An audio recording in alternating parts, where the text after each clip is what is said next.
ব্যাপারে যা বলার মুকুল রায় লয়ার বলেছে।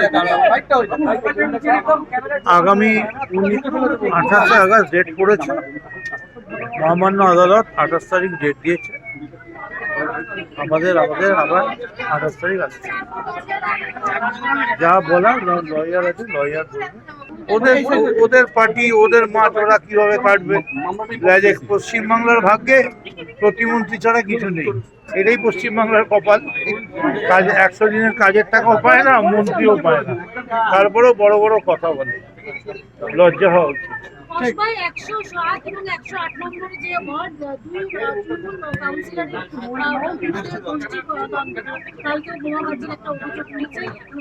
এই নিয়ে আমাদের পার্টি নেতৃত্ব, মুখপত্র আছে, তারা যা বলার বলছে। আচ্ছা, আপনি পার্টি ইজ ভেরি অ্যালার্ট।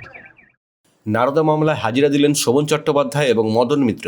সোমবার নগর দায়রা আদালতে তারা হাজির দেন। আদালতে হাজিরা দিয়ে বেরোনোর সময় লোকসভা নির্বাচনে তৃণমূলের ফলাফল নিয়ে মত প্রকাশ করতে শোনা যায় শোভনকে। বিভিন্ন পুরসভায় তৃণমূলের ফলাফল খারাপ হওয়া নিয়ে তাকে প্রশ্ন করা হলে তিনি বলেন, লোকসভা, বিধানসভা, পুরসভা, পঞ্চায়েত সব নির্বাচন আলাদা, সব নির্বাচনের হিসাব আলাদা। শেষমেশ দেখতে হয় মানুষ কী রায় দিয়েছে। তৃণমূল কংগ্রেস এই ফলাফলের জায়গায় আরো বেশি জায়গায় যেতে পারে। বিজেপি তাহলে কি হবে? 2019 সালে তো এগিয়েছে, এরকম ধরনের ইচ্ছে বেশি ওয়ার্ড।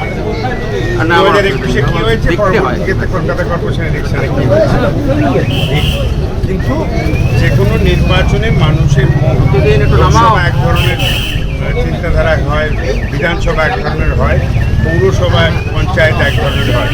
কিন্তু সামগ্রিকভাবে মানুষের রায়টা যখন আসে, সেটাকে পর্যালোচনা সবচেয়ে বেশি করে দরকার। পরসমালোচনা করবার আগে আত্মসমালোচনার যদি কোনো জায়গা থাকে, সেই আত্মসমালোচনা করে কোথাও যদি ত্রুটি থেকে থাকে সেগুলোকে সংশোধন করা হচ্ছে। নির্বাচন কীভাবে এলাকা মানুষের কাছে গ্রহণযোগ্যতা তৈরি করতে হয়, সেটা বিষয়।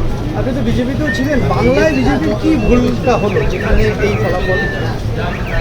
আমি ওয়ান্স আপন এ টাইম দেয়ার ওয়াজ এ মহেঞ্জোদর, মহেঞ্জোদর আর নালন্দা বিশ্ববিদ্যালয় খুঁজে আছে। আমিও খুঁজবে, আমি জানি তোমার উপরে।